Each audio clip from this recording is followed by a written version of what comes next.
Hello साथीहरू, यहाँ चाहिँ मैले फर्स्ट टाइम माछा सेकेन्ड टाइम है लगाएर चाहिँ सेकेन्ड टाइम माछाको झोल बनाउँदैछु है। माछा ग्रेभी अनि माथिबाट चाहिँ हाल्दैछु नि धनियाँ यसरी बनाउँछु। मलाई चाहिँ यस्तो आफूले बनाएर चाहिँ यसरी खानु मन लागेको थियो त।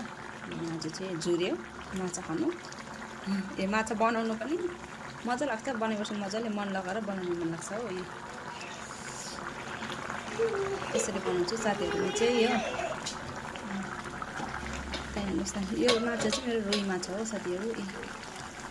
मजाले म चाहिँ यसरी फ्राई गरेर मनपर्छ नि त, यसरी बनाइदियो है साथीहरू। यसरी बनाएर खानुहोस् है, यसरी बनाएर खानुहोस् माछा लभरहरू चाहिँ। यतिको चाहिँ हुनु पऱ्यो नि है साथीहरू। लो भात कति रुच्छ होला है। लो हेर्नु भएकोमा धन्यवाद, बाई बाई।